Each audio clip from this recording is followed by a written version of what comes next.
गणेशोत्सवासाठी कोल्हापूरला 25 विशेष रेल्वे गाड्या द्या.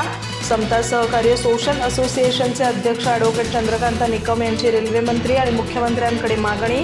सह्याद्री एक्सप्रेसही तातडीने पूर्ववत सुरू करण्याची मागणी.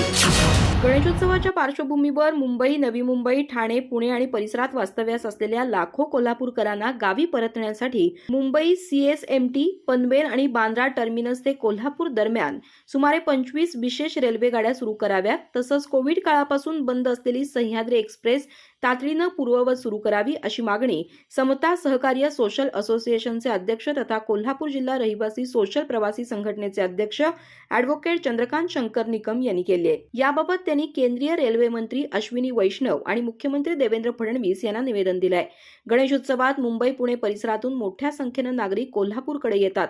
यंदा अंदाजे 1 ते 1.5 लाख प्रवासी कोल्हापूरकडे प्रवास करतील असा अंदाज आहे. मात्र वाढत्या मागणीच्या तुलनेत रेल्वे सेवा अपुरी असल्यानं प्रवाशांना खासगी बस किंवा स्वतःच्या वाहनांचा आधार घ्यावा लागतो.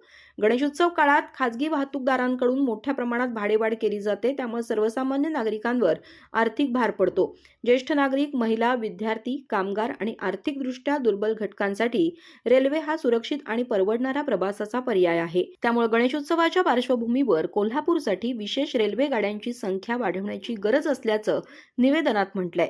मुंबई कोल्हापूर प्रवासासाठी महत्त्वाची असलेली सह्याद्री एक्सप्रेस कोविड काळात बंद करण्यात आली. त्यानंतर ही सेवा अद्याप पूर्ववत झालेली नाही. तांत्रिक अडचणी आणि CSMT येथील प्लॅटफॉर्म उपलब्धतेचा प्रश्न असला तरी लाखो प्रवासी या गाडीच्या पुनर्स्थापनेच्या प्रतीक्षेत आहेत. त्यामुळे सह्याद्री एक्सप्रेस तातडीनं सुरू करावी अशी मागणी ॲडव्होकेट निकम यांनी केली आहे.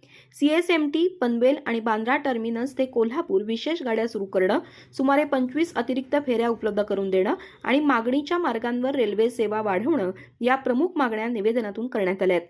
या प्रश्नाकडे शासनानं तातडीनं लक्ष देऊन सकारात्मक निर्णय घ्यावा, अन्यथा कोल्हापूरच्या जनतेला शांततामय लोकशाही मार्गानं आंदोलन करण्याची वेळ येऊ नये अशी अपेक्षाही ॲडव्होकेट निकम यांनी व्यक्त केली आहे. अधिक माहिती आणि ताज्या घडामोडींसाठी आजच आमचे चॅनल सबस्क्राईब करा.